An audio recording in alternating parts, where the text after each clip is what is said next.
Olá, sejam muito bem-vindos a mais um estudo promovido pelo Centro Espírita Bezerra de Menezes, o Apóstolo do Bem. Se você ainda não é inscrito em nosso canal, inscreva-se. E não esqueça de clicar no sininho de notificações para poder receber um lembrete todas as vezes que um vídeo for lançado. Se puder também, compartilhe este vídeo e todos os demais vídeos com seus amigos e familiares que possam se beneficiar dos estudos que têm sido feitos pela casa. Muito obrigado e que Jesus abençoe a todos.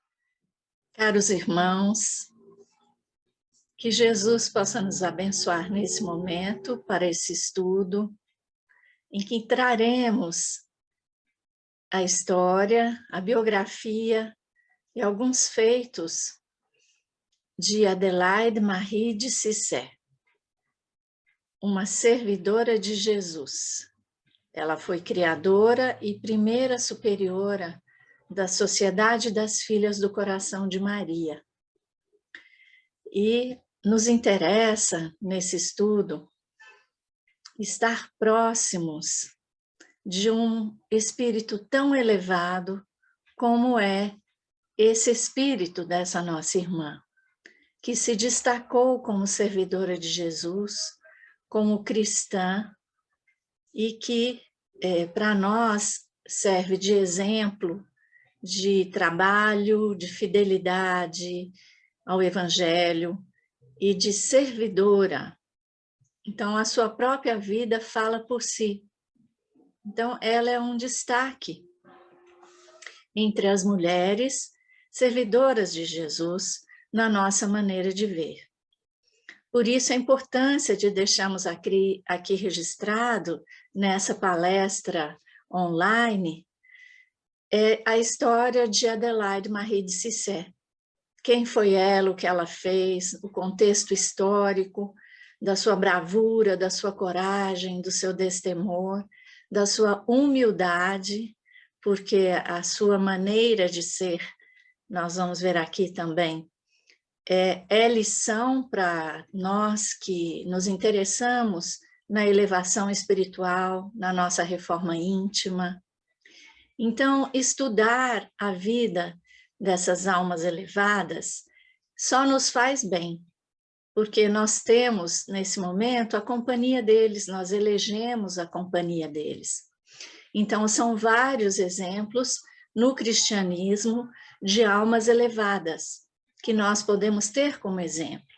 Seja um Paulo de Tarso, seja um Francisco de Assis, sejam tantos outros anônimos também que estão entre os servidores de Jesus, né? Aqueles que se podem dizer eleitos ou escolhidos pela sua fidelidade e o cumprimento do seu dever, na divulgação do Evangelho e na vivência cristã.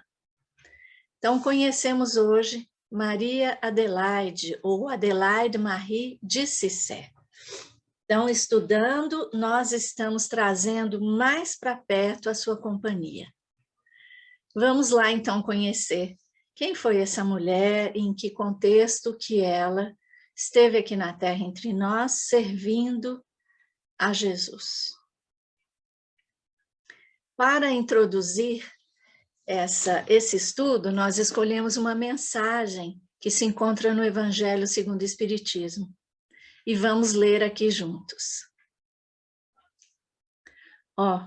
Pudesseis compreender tudo que de grande e de agradável encerra a generosidade das almas belas.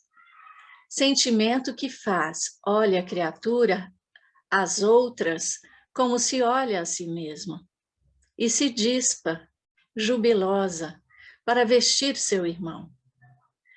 Pudesseis, meus amigos, ter por única ocupação tornar felizes os outros.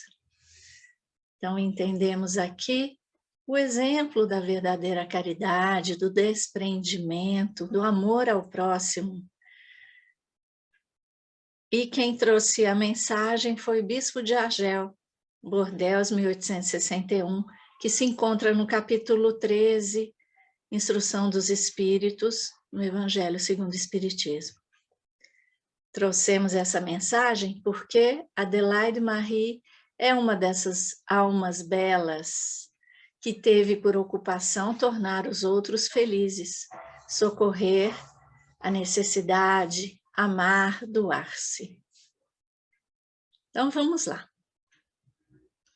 Aqui temos uma imagem de Adelaide Marie de Cissé. Ela viveu no século XVIII, né? Nasceu em 1749, filha de uma família nobre de Rennes, na França. Não só rica em termos financeiros, mas também rica em termos morais, de conduta, né, dessa família. Ela tinha um grande projeto espiritual, que era dedicar-se às obras de caridade, usufruindo das condições da vida religiosa e da vida comum. Esse projeto ela considerava ser obra do Espírito Santo. Católica, né? Então, na sua infância, ela faz a primeira comunhão aos 10 anos de idade. E parece ter sido ali, então, que ela se sentiu chamada à vida religiosa. Você vê que precocemente, né, a sua biografia diz que ela ficou encantada e que parece ter sido, então, que se sentiu chamada à vida religiosa. Aos 12 anos de idade, visitava os doentes e pobres e se preocupava em mandar estudar, usando das suas próprias economias, uma profissão algumas meninas. Então, usando dos seus recursos econômicos, né, uma jovenzinha de 12 anos, gastava as suas economias colocando meninas para estudar. Já tinha essa preocupação. E aos 15 anos, percebe-se já a grandiosidade do espírito pela maneira como ela escrevia, né? Ela escrevia em estilo vivo e espiritual, terminando assim suas cartas. Tudo para agradar a Deus, nada para satisfazermos a nós mesmas. Então, a gente vê já aí que desde cedo ela tem essa vocação do bem, de fazer a caridade, de se preocupar-se com o próximo e de ser humilde, né? Porque termina suas cartas, né? Muito comum naquela época, né? Estamos falando aqui do século XVIII, 1700. Tudo para agradar a Deus, nada para satisfazermos a nós mesmos. Na sua juventude, olha que interessante, conta-se que um certo dia, ao se preparar para uma reunião mundana, não consentiu que lhe pusessem na cabeça uma coroa de flores. Então, as jovenzinhas, né, se enfeitando, usando coroas de flores para participar de uma reunião, e ela diz o seguinte: só se é coroada uma vez, disse, e já escolhi, quero a coroa do céu. Essa é Adelaide Marie de Cissé, podendo se divertir naquele grupo, aceito socialmente, aquela brincadeira, aquela coisa da jovem, da mocinha, mas ela se recusa a receber uma coroa de flores em sua cabeça, porque ela queria a coroa do céu. Então, vê-se nesse espírito as características de ser um espírito aberto, lúcido e culto, porque era culta. Seriedade precoce, piedade ardente, ideal elevado, firmeza de decisões, apesar de grande desconfiança de si. E isso é interessante observar, que a gente vê aí um movimento de autoconhecimento e de humildade, sobretudo. E era uma jovem, uma mulher de sensibilidade extrema, que ora a levava a grandes entusiasmos, ora a fazia cair em abatimento, mas logo dominado, né? Logo dominado esse abatimento, e ela novamente estava disposta ao trabalho. Então, ainda em sua juventude, por volta de 20 anos, está registrado que tem esse episódio. Parece ter se seduzir momentaneamente pelas vaidades e encantos do mundo. Sua piedade afrouxou. E uma amiga lhe mostra o perigo e lhe diz. E ela lhe diz, né? Então ela diz para a amiga, mas eu cumpro os preceitos. Então ela está falando aí os preceitos da igreja, os preceitos que eram ali indicados na maneira que a sua religião indicava. Porém, isso não bastava, não basta só seguir os preceitos. Então ela cai em si e resolve reagir vigorosamente e cortar com o mundo. E aí ela entra para um noviciado da visitação em Rennes, que é onde ela vivia ali na França. E para lá ela vai, jovenzinha. Mas logo ela percebe que a sua vocação não era estar num convento para ser noviça. Ela sentia falta dos pobres e das boas obras. Ela volta para casa e vai cuidar de sua mãe. Então, ela pode voltar para suas obras de caridade, que era estar em contato com os pobres e realizar o bem diretamente com o próximo. Ela tinha um confessor, né, que foi seu orientador por 5 anos. E esse confessor percebe que Adelaide estava destinada a grandes feitos e que Deus queria conduzi-la à perfeição. Então, nós temos aqui algumas palavras desse confessor, chamado Padre Borsot, palavras dele para Adelaide. A perfeição consiste na caridade, no amor de Deus e do próximo, mas também reside na abnegação de si mesma, na morte do amor próprio e de todo o egoísmo, na imitação de Jesus e Jesus crucificado. Programa vasto exige muito esforço e a perseverança de uma vida inteira. Então, aqui nessas palavras, que são as palavras de orientação do seu confessor, orientador espiritual, né, para Adelaide, nós vemos também uma alma elevada que traça para ela ali esse roteiro da perfeição. E é um trabalho grande, é um trabalho vasto de uma vida inteira que exige muito esforço, muita perseverança, né? Mas a gente vê, ele via isso, e ao estudar a vida dela, nós percebemos que ela realmente estava destinada a grandes obras, porque desde pequena já se via atraída, chamada para a vida religiosa e, sobretudo, concretizava esses atos de caridade em sua vida desde jovenzinha, né? Tanto que ela, num dado momento da juventude, resolve romper com o mundo no sentido da vida mundana, das festas superficiais, daqueles divertimentos da juventude tão bem aceitos na sua época, e, sobretudo, para uma jovem de boa posição social e cultural como ela era. Ela poderia e deveria ter tido, né, pretendentes, né, mas ela rompe com isso e segue esse conselho do seu orientador espiritual, desse programa, né, da caridade, do amor ao próximo, da abnegação de si mesma, de trabalhar a morte do amor próprio e de todo o egoísmo. Desafio grande, né? Mas para quem está predestinada ou certa do que quer, esse era o caminho de Adelaide Marie de Cissé. Aos 27 anos, Adelaide vai escrever o projeto de uma sociedade piedosa, que mais à frente nós vamos ver se concretiza na criação da Sociedade das Filhas do Coração de Maria. Então, quem tem primeira ideia é Adelaide Marie.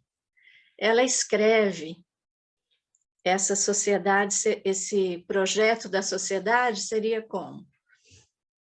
É a união da vida contemplativa e ativa, numa vida religiosa autêntica, aberta ao exterior. Viveriam juntas, vida conventual, como se fosse a religiosa que está dentro do convento, mas sem claustro, sem grades e sem hábito, com exercícios regulares, a horas determinadas, missa, comunhão, meditação, leituras, exames de consciência e horas dedicadas às obras de caridade. Então, Adelaide Marie desenha tudo isso, cria esse projeto dessa vida, que é uma vida como se fosse uma vida religiosa, de uma noviça, ou depois de uma religiosa que vive num convento, só que fora do convento, e nem mesmo o hábito seria necessário, sim? Mas comunhão, meditação, leituras, exames de consciência, e aí ela escreve e desenha esse projeto com detalhes, aos 27 anos de idade. E para fazer parte dessa sociedade piedosa, que naquele momento, né, não tinha o nome ainda da Sociedade das Filhas do Coração de Maria, mas que já era o projeto de Maria Adelaide de Cissé, para fazer parte, elas fariam votos de pobreza, castidade e obediência. Adelaide faz seu voto de castidade bem antes, né? Ela escreveu esse projeto aos 27 anos, mas ela faz o seu voto de castidade aos 22 anos. Olha que maturidade desse espírito, né? E o seu orientador espiritual, seu guia espiritual, que era o padre Bossot, permite, né? Então, em obediência também, né? Ela já estava sendo obediente ao seu confessor e orientador espiritual, e faz o voto de castidade aos 22 anos. E aí acontece que morre seu confessor. E ela pede a Deus que lhe envie outro.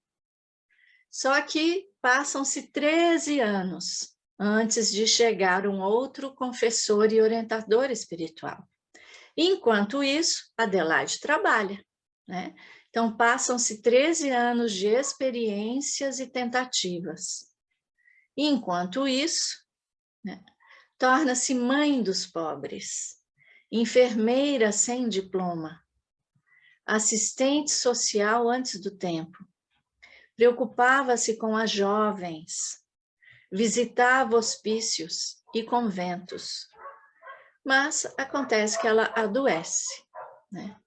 Então, num dado momento da vida, ela adoece, mas esse período foi de trabalho intenso, tanto que sua biografia registra que ela era uma enfermeira sem diploma, uma assistente social, que ela se preocupava com as jovens. Por isso, tornara-se mãe dos pobres, era conhecida como mãe dos pobres.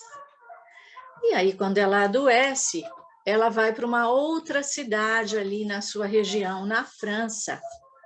Essa outra cidade tinha uma estação de águas, como era comum, né? As pessoas irão se recuperar de problemas de saúde em estação de águas. E essa localidade chamava-se Dinan, águas minerais, né, que tinha nessa cidade. Então, ela vai em 1787, vai em retiro para a recuperação da saúde em Dinan, ela vai para o convento das Ursulinas e encontra aquele que seria seu guia e orientador espiritual. Então, a providência divina, né, encaminha ali Adelaide Marie para se recuperar da saúde nesse local, onde ela se instala nesse convento, e lá ela vai conhecer o seu orientador espiritual e pessoa fundamental em sua vida e para a concretização dessa sociedade piedosa que ela havia projetado, e ambos vão ter um papel importantíssimo num período divisor de águas que foi a Revolução Francesa. Nós vamos ver aqui mais à frente, tá? Então, aqui o texto nos fala sobre as características desse orientador espiritual de Maria Adelaide. Homem de Deus e de oração, possuía doutrina vasta e segura, prudência rara e grande experiência no acompanhamento espiritual. Quem era esse homem? Quem foi esse homem? O padre jesuíta Pierre-Joseph Picot de Clorivière. Esse é o homem. Nascido em 1735 e desencarnou em 1820. Ele foi um dos últimos professores da Companhia de Jesus, que foi suprimida em agosto de 1773. Ele restaurou a Companhia de Jesus em França em 1814. E ele foi o fundador da Sociedade do Coração de Jesus para homens e da Sociedade das Filhas do Coração de Maria. Então, nós vimos que em 1787, Adelaide Marie de Cissé vai se encontrar, vai conhecer o padre Clorivière, que era esse homem de prudência rara, de cultura vasta, muita prudência, né? Então, eles dois passam a ter estreitados os seus laços de ideal como servidores de Jesus. E, a partir de então, eles estreitam essa amizade e podem concretizar juntos esses trabalhos. Então, acontece esse encontro, né, 1787. E em 1783, nós trouxemos aqui um destaque de uma carta, porque eles passam a ter uma correspondência, né, por cartas. As pessoas se comunicavam assim naquela época, né? Isso é muito interessante, porque aí podemos ver os registros, né, nesses arquivos de cartas, de correspondência. Então, com 34 anos, né, Adelaide escrevia ao padre Clorivière. Assim a gente conhece um pouco mais dela. Tomo a resolução de cortar com todas as despesas inúteis, cingindo-me ao estritamente necessário na condição social em que vivo. Olharei o que possuo como pertencendo mais aos pobres do que a mim mesma, ou a mim própria. Olha que maravilha, gente. Desprendimento, né? Ela corta com as despesas inúteis. Seria só mesmo estritamente necessário, e o que ela teria pertence mais aos pobres do que a ela própria. E continuando. Para chegar à posse de Jesus Cristo, desejo nada possuir neste mundo, a não ser para aliviar os seus membros sofredores. Quereria que me fosse possível não dispor de nada, a não ser por obediência.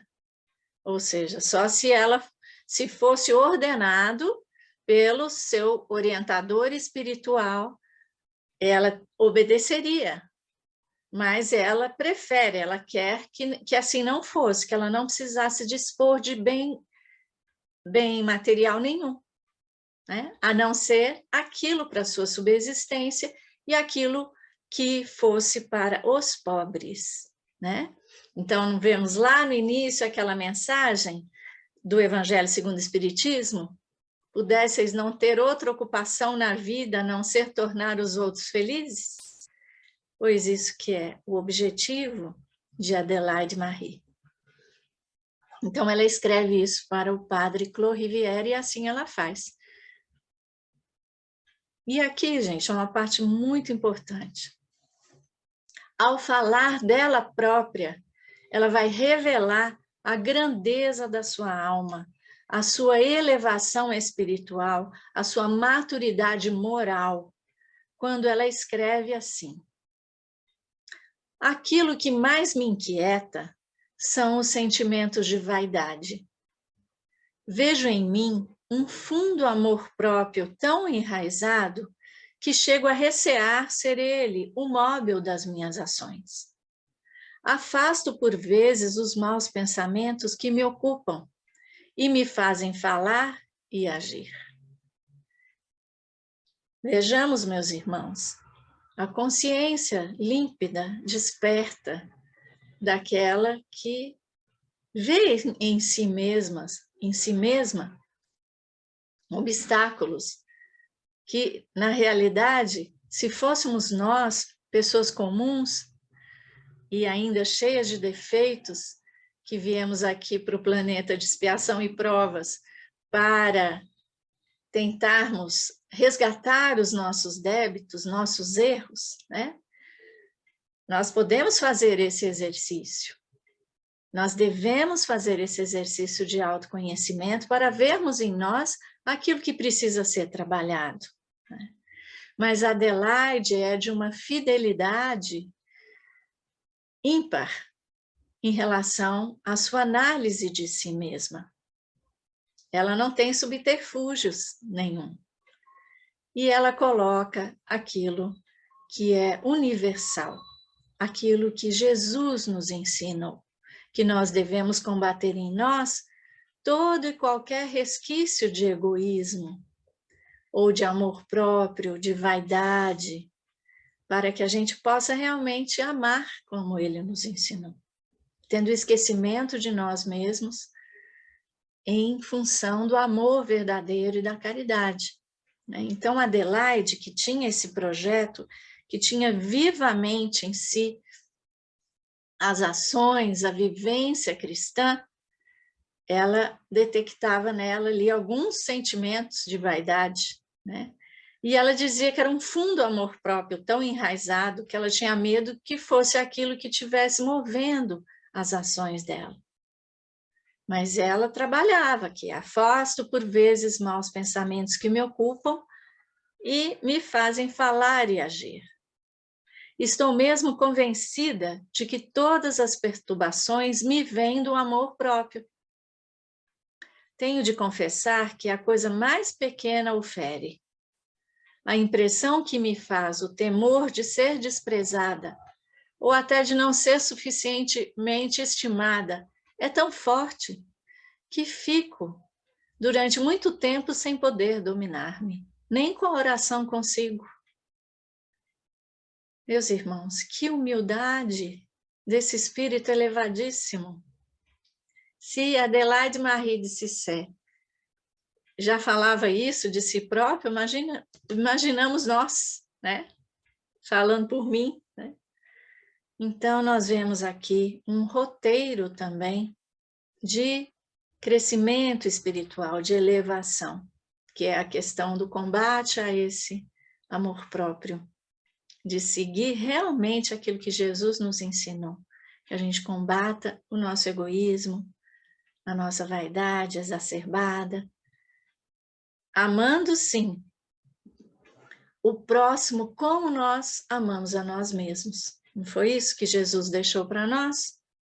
E lá no início, na nossa apresentação da mensagem, que introduziu esse estudo, é isso também que aquele espírito fala, né? Que a gente possa olhar o próximo com o olhar que nós vemos a nós mesmos, que a gente possa se despir com júbilo para vestir o próximo. Então, esse é um caminho, é um exercício, e estudando a vida dessas grandes almas, como Maria Adelaide Cissé, nós trazemos isso para perto de nós. Nós podemos usar isso como incentivo, como exemplo de vida para nós. Mas tem mais, gente, tem mais. A bravura desse espírito, a coragem desse espírito. Vamos lá, nós vamos para o momento histórico da Revolução Francesa, que aconteceu em 1789. Então, é um marco na história da humanidade, a Revolução Francesa, que teve um papel muito importante. Não nos cabe aqui tomarmos partidos ou não. Nós vamos apenas fazer esse recorte da questão religiosa a essa época. Então, quando aconteceu a Revolução Francesa na França, em Paris, a Assembleia Nacional proclamou a supressão dos votos religiosos na França. Ser religioso na França passou a ser proibido. A Revolução trouxe isso, né? Então, em 1º de fevereiro de 1790, né, a Revolução aconteceu em 1789, um ano depois, ou logo na sequência, foram suprimidos os votos religiosos na França. Então, os religiosos passaram a ser perseguidos. E não poderia mais ter nem igreja aberta, nem missa, e nem ninguém fazer votos religiosos. E depois veio o terror, né? Então, teve um período, essa revolução lá na França, e muitos morreram.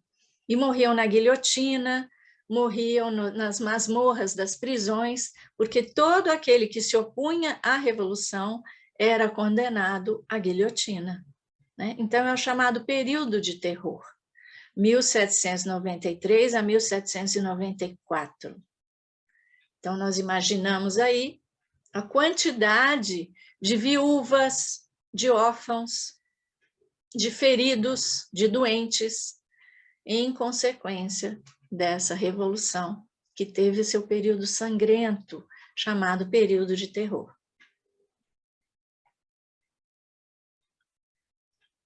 Nesse contexto, o padre Claude Rivière tem uma intuição, que nós encontramos dessa forma descrito.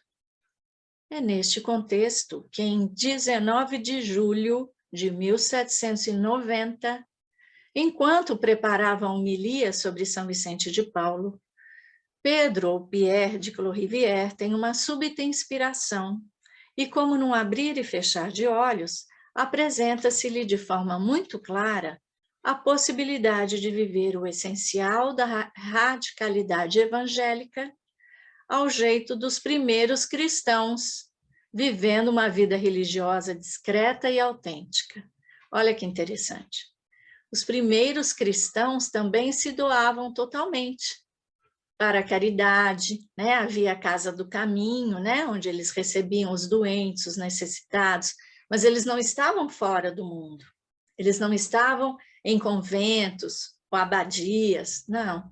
Os primeiros cristãos estavam em contato com o sofrimento, em contato com o próximo, na vivência, verdadeira vivência evangélica. Então, o padre Claude Rivière tem essa intuição, e ele pensa nessa forma, dessa vivência.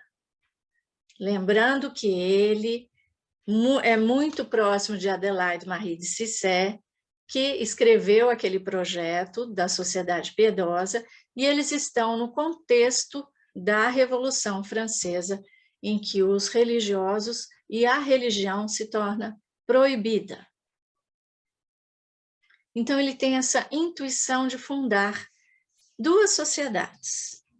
Surgem assim duas sociedades, fundadas a 2 de fevereiro de 1791. A Sociedade do Coração de Jesus para homens e a Sociedade das Filhas do Coração de Maria para mulheres, com o objetivo de manter na Igreja um corpo de pessoas consagradas a Cristo para serem testemunhas da Boa Nova tão fortemente combatida pelos revolucionários. Então, quais revolucionários? Da Revolução Francesa. Nesse contexto, então, né, que em 1790 foram proibidos os votos religiosos na França. Um ano depois, Pierre de Clorivière está criando essas duas sociedades, uma para os homens e outra para as mulheres, para serem testemunhas da Boa Nova. Olha que coragem, né, gente? Então, ele cria a Sociedade das Filhas do Coração de Maria, e não poderia ser diferente, ficando Adelaide Marie de Cissé como a superiora geral. Olha que interessante, gente. Então, é um momento em que se concretiza, se efetiva a sociedade piedosa, que ela já havia projetado muitos anos antes. E é um momento certo, né, dentro desse contexto.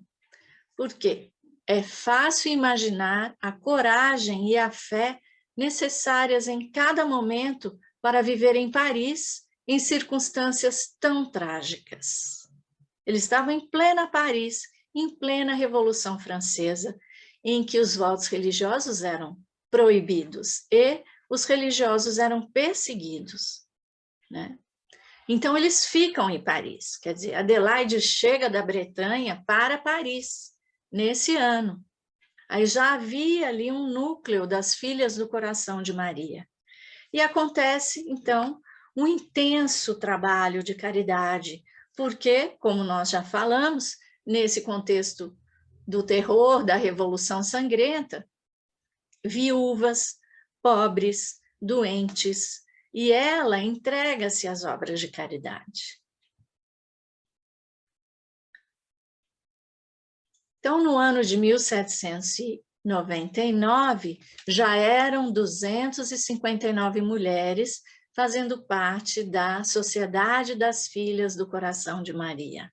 Estavam junto à sociedade, não fechadas em claustros, nem com hábitos, mas haviam feito o voto de pobreza, de castidade e de obediência, e sua vida dedicada ao socorro aos necessitados e à vivência do Evangelho de Jesus, e a vivência cristã. Então, muita coisa acontece ali, né? E Maria Adelaide Cissé é presa 2 vezes. Primeiro, ela é solta, porque ela teve um atestado de permanência. Ela tinha esse atestado de permanência em Paris. Vamos lembrar que os religiosos eram perseguidos. E, por vezes, ela dava abrigo a pessoas necessitadas que, para ela, não tinham cunho político, mas que eram vistos pelo aquele governo revolucionário como traidores, né, da Revolução. E ela, por vezes, dava guarida, ou abrigava, ou cuidava dessas pessoas. Então, ela é presa a primeira vez, mas é solta. Na segunda vez, ela fica presa na cadeia de Santa Pelágia, e ela fica 3 meses presa. Mas a sua vida fala por si, né? Porque no momento do julgamento de Maria Adelaide, ela poderia ser condenada à guilhotina, né? Mas o que acontece? A história registra que o julgamento foi memorável. Bastaria sua própria vida para lhe servir de testemunho. Então, além de, nesse período que estava presa, ela cuidar das outras presas, né? Cuidar, aconselhar, orientar, consolar, né? As suas companheiras ali de prisão de cela, né?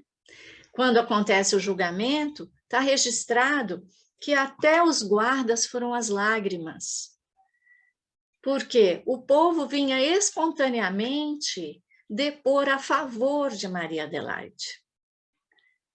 Pela sua bondade, pela sua vida completa ser um ato de caridade. Não havia nada o que se acusar aquela mulher, a não ser reconhecer que ela era boa, que ela fazia o bem, né? Então, a gente vê aí, né, aquelas falas que nós conhecemos no meio espírita, né? E em qualquer meio cristão, que as boas obras, o bem realizado é nosso advogado em qualquer canto, em qualquer tempo. Né? O bem realizado é o nosso advogado em qualquer tempo. Esse é o caso de Adelaide Marie. Então, o juiz não tinha do que acusá-la. Então, a sua própria vida lhe servia de testemunho. Uma verdadeira cristã. Né? Essa é Maria Adelaide de Cissé. Adelaide Marie, né? Que a gente toma a liberdade de chamar de Maria Adelaide, mas é Adelaide Marie Champion de Cissé. Filha do coração de Maria, ela projetou essa sociedade piedosa, ela concretizou isso junto com o padre Claude Rivière, e ela deu testemunha durante toda a sua vida da vivência cristã, da vivência do Evangelho de Jesus, num contexto de grande dificuldade, né, mostrando coragem, bravura, desprendimento, porque isso tudo se efetivou durante a Revolução Francesa. E também o padre Claude Rivière foi preso nesse contexto, né? Ele ficou preso por 5 anos, e foi um período de intensa correspondência entre ambos, ele e Adelaide Marie. Correspondência epistolar, como a gente falou das cartas, né? Então, Mademoiselle de Cissé fica responsável pelas 2 sociedades, né? As 2 eram qual? A Sociedade do Coração de Jesus, para homens, e a Sociedade das Filhas do Coração de Maria, para mulheres. Então, nesse período que o padre Claude Rivière está recluso, que ele também foi perseguido, só que ele fica 5 anos preso. Adelaide Marie fica como superiora e como responsável, né? Não superiora, porque o dos homens ela não poderia, pelas 2 sociedades. E havia uma outra filha do coração de Maria, Madame de Carcadot. Ela tinha um salvo-conduto, ela poderia andar livremente ali pela sua posição social, né? Ela ia visitá-lo na prisão, Madame Carcadot, e levava as cartas, né? Grande parte desses registros encontra-se nas memórias da Condessa de Sesseval. Condessa de Sesseval é outra personagem que é filha do coração de Maria. Né? Então, aqui nós já citamos 3, Adelaide Marie de Cissé, Madame de Carcadot, Condessa de Sesseval. Então, eram mulheres que, naquele contexto, estavam também servindo a Jesus. Elas cuidavam dos pobres, elas educavam crianças, né? Praticamente adotavam os órfãos e estavam ali realizando a caridade verdadeira. Até hoje, na França, existe um instituto que foi criado naquela época, o Instituto Educacional, né? Que é Carcadot-Sesseval, que foram as 2 que criaram naquela época em Paris. Então, existe até hoje, gente, construções, instituições que foram criadas nessa época da Revolução por filhas do coração de Maria. Então, que destino teve, né? Depois, com o passar do tempo, né? Os fundadores da Sociedade das Filhas do Coração de Maria vivem intensamente o seu ideal na clandestinidade, quer dizer, aquela época em que os votos religiosos eram proibidos. Mas a obra floresce por toda a França, apesar da perseguição que chegou a levar ambos à prisão, como nós contamos até aqui. Em 1801, a sociedade é aprovada verbalmente pelo Papa Pio VII, e em 1818 são publicadas as primeiras constituições, que viriam a receber a aprovação definitiva em 1890, olha, 100 anos depois, né? Pelo Papa Leão XIII. Adelaide morre em 1818, né? Então, ela não chegou a ver essa aprovação pelo Papa, né? E o padre Pedro, ou Pierre, morre 2 anos depois. Mas a expansão da sociedade não mais terminou. Estando atualmente, né, esse conteúdo aqui é recente, constituída em 16 províncias, em 31 países, em 4 continentes, quer dizer, a Sociedade das Filhas do Coração de Maria se expandiu pelo mundo, né, como esses encontros de religiosos sem claustro, sem hábito, mas fazendo esses votos, né, que depois passou a ter constituição, né, para poder fazer parte. Mas tudo começou lá na França, com Adelaide Marie de Cissé, e depois o seu orientador espiritual, o padre Claude Rivière. E nós vamos aqui, meus irmãos, falar sobre reencarnação, porque a pesquisa do Aderlan Ferraz trouxe algumas revelações sobre esse espírito, Adelaide Marie de Cissé. Então, ela, no século XVIII, foi Adelaide Marie de Cissé. Mas antes, ela foi Ana de Saint-Bartholomew, no século XVI, a época de Santa Teresa d'Ávila. E, posteriormente, no século XIX, esse espírito reencarna como Santa Teresinha de Lisieux. Então, nós aqui, como espíritas, podemos falar tranquilamente da reencarnação. E essa pesquisa, realizada pelo Aderlan, tem como coordenadora espiritual a própria Santa Teresinha de Lisieux. Então, ao estudarmos a vida de Adelaide Marie, nós vemos que as características de elevação moral, de doação de si própria, de vivência cristã, de fidelidade aos ensinamentos de Jesus, é a característica do espírito que ele leva de uma reencarnação para outra, né? Então, Ana de Saint-Bartholomew foi braço direito de Santa Teresa d'Ávila. Então, é possível encontrar também registros sobre essa madre, e também sobre Adelaide Marie, e também sobre a vida de Santa Teresinha de Lisieux. Então, meus irmãos, esse é o estudo que nós tínhamos para hoje. Esperamos que esse conteúdo possa servir de exemplo, de alento e de incentivo para o nosso crescimento espiritual. E nós pedimos a Jesus, nosso meigo e manso rabi, nosso suave pastor que nos conduz, que possa nos dar bom ânimo para que tenhamos sempre a coragem de seguir em frente, vencendo a nós mesmos e atingindo, sim, essa condição de servidores de Jesus também. E que o Mestre nos auxilie e nos abençoe sempre. Obrigada.